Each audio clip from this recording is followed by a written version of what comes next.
अगर आप जमशेदपुर में जमीन या फ्लैट खरीदने की सोच रहे हैं तो हो जाइए सतर्क, क्योंकि 1 अगस्त से रजिस्ट्री होगी पहले से ज्यादा महंगी। जी हां, शहर और अर्ध शहरी इलाकों में जमीन का सरकारी मूल्य यानी कि सर्किल रेट बढ़ा दिया गया है। अब जमीन और फ्लैट की रजिस्ट्री कराने पर आपको 10% से लेकर 20% तक ज्यादा खर्च उठाना पड़ेगा। यही वजह रही कि गुरुवार को जमशेदपुर के रजिस्ट्री ऑफिस में भारी भीड़ उमड़ पड़ी। लोग पुराने रेट पर रजिस्ट्री कराने के लिए सुबह से लाइन में लगे रहे। सबसे ज्यादा असर पड़ेगा मानगो के वार्ड 11 में, जहां जमीन की कीमतों में सबसे बड़ी बढ़ोतरी हुई है। अवर निबंधक उज्जवल मिंज ने बताया कि यह बदलाव हर 2 साल में होता है। इस बार ग्रामीण क्षेत्रों को छोड़ा गया है, वहां बदलाव 2026 में होगा। तो अगर आप भी जमीन या फ्लैट लेने का प्लान बना रहे हैं तो ये खबर आपके लिए बेहद जरूरी है। जमशेदपुर के अवर निबंधक उज्जवल मिंज ने जानकारी दी है कि हर 2 वर्ष में शहरी, अर्ध शहरी और ग्रामीण क्षेत्रों की रजिस्ट्री दरों में संशोधन किया जाता है। इस बार शहरी और अर्ध शहरी क्षेत्रों की जमीन की रजिस्ट्री दरों में 10 से 20% तक की वृद्धि की गई है। वहीं निर्मित संरचनाओं यानी स्ट्रक्चर की कीमतों में भी 10% तक की बढ़ोतरी की गई है। इस संशोधन में सबसे उल्लेखनीय बढ़ोतरी मानगो वार्ड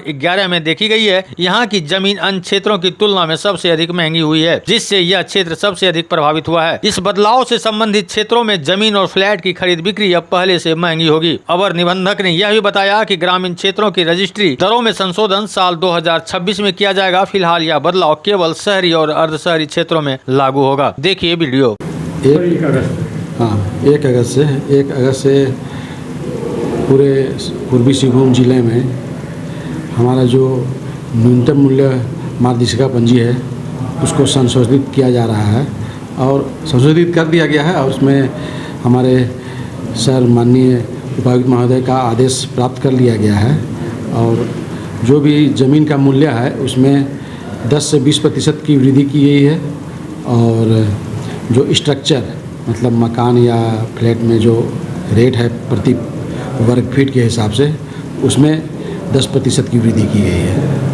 ये सिर्फ शहरी क्षेत्र? हाँ, ये सिर्फ शहरी क्षेत्र के लिए है और ये प्रत्येक 2 वर्ष में इसकी पुनरावृत्ति होती है। प्रत्येक 2 वर्ष में इसमें संशोधन किया जाता है। सर, आम आदमी को क्या है? आम आदमी के लिए तो ये कोई खास असर नहीं पड़ेगा इसमें, लेकिन इससे जो है कि सरकार के राजस्व में वृद्धि होगी और जो मूल्य सूचकांक में जो वृद्धि होती है उसी के आधार पर ये एक सतत प्रक्रिया है जो कि हर एक 2 वर्ष में अपनाई जाती है। और इससे है कि सरकार के राजस्व में निश्चित रूप से वृद्धि होगी और ये जो राजस्व की वृद्धि होगी वो आम आदमी के हित में ही लगाया जाएगा।